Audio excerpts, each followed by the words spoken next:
Les murs en pierre sèche, comme celui qu'on peut voir ici, portent ce nom car ils sont construits sans liant et sans mortier. Ce qui est intéressant, c'est que ces murs ont plusieurs facettes. Ce sont à la fois des éléments du patrimoine rural et local, mais ce sont aussi le résultat d'un savoir-faire très ancien. Ce sont des marqueurs dans le paysage et ils utilisent une pierre locale, donc ils s'y intègrent assez bien. Et puis on voit ici dans le cas de ce mur que les couvre-murs sont faits en scorie, donc en déchets de forge.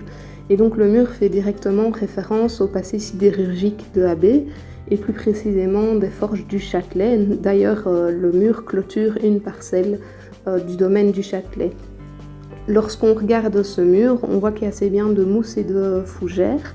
Ce type de végétation arrive après une première végétation qu'on appelle une végétation pionnière, comme des lichens, et elles vont permettre l'arrivée de toute une microfaune. Cette flore et cette faune vont utiliser le mur comme lieu d'habitat, lieu de reproduction, de refuge ou encore de passage.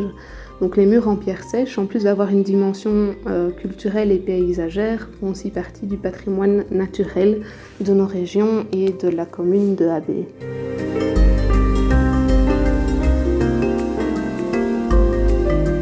Nous sommes en présence ici de la chapelle de Bonhomme, appelée aussi chapelle Bonaparte ou chapelle Saint-Jean-Baptiste.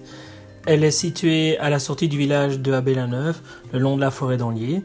Comme nous pouvons le voir, cette petite chapelle est entourée d'un mur et abrite dans une niche située au niveau de la pointe triangulaire de la façade une statue représentant Saint Jean-Baptiste.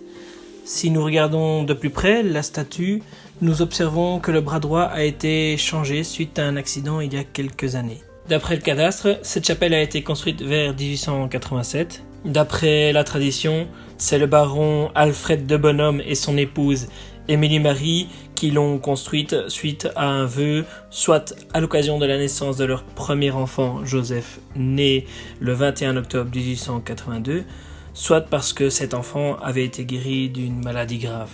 Il faut savoir qu'à cette époque, le baron Alfred de Bonhomme était le propriétaire du vaste domaine du Châtelet et de la scierie qui s'y trouvait. Étant donné que la chapelle faisait partie du domaine du Châtelet, elle a connu de nombreux propriétaires.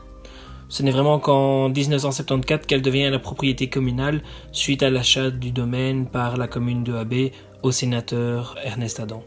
La chapelle de Bonhomme a connu de nombreuses restaurations, notamment suite à du vandalisme ou encore à la tempête survenue en 1992. Alors il faut également savoir que c'est ici à la chapelle de Bonhomme qu'a eu lieu la première bénédiction de la forêt en 1937 à l'initiative du baron Pierre Nothomb et du curé Laguerre. Depuis 1980, c'est le syndicat initiative de Habay qui est en charge de l'organisation au Pont d'Oie, aux abords de la forêt d'Anlier. Alors cette cérémonie, elle se déroule le dernier week-end de septembre. Alors une petite anecdote, il faut savoir qu'à quelques mètres de la chapelle, nous retrouvons une petite potale en bois avec à l'intérieur une statue du Sacré-Cœur. Cette potale se trouvait en réalité sur un hêtre, désigné par les anciens du village comme étant l'arbre béni de Bonaparte et situé à 300 mètres environ plus loin de la chapelle. Cet arbre et sa statue étaient vénérés par des particuliers, des promeneurs, des ouvriers forestiers et autres. Malheureusement, le vieux hêtre a dû être abattu, le tronc étant complètement pourri, mais la potale a été sauvée par des gens du quartier, René de Villers et Julien Hansen.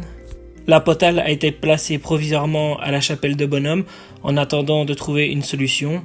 Heureusement, un membre du groupement abadintain, M. Fernand Mathieu, ému du sort du Sacré-Cœur, décida de reconstruire une potale. Une fois restaurée, elle fut replacée en 1991 sur un jeune hêtre près de la chapelle afin qu'elle soit maintenue sur le site.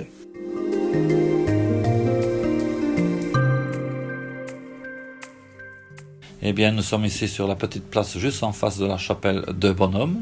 Cette place s'appelle la place Bonaparte et elle tire son nom du fait qu'en 1811, l'état-major de l'armée a planté 4 chênes autour de cette petite place à l'occasion de la naissance de Napoléon II, dit l'Aiglon, qui lors de sa naissance a été proclamé roi de Rome.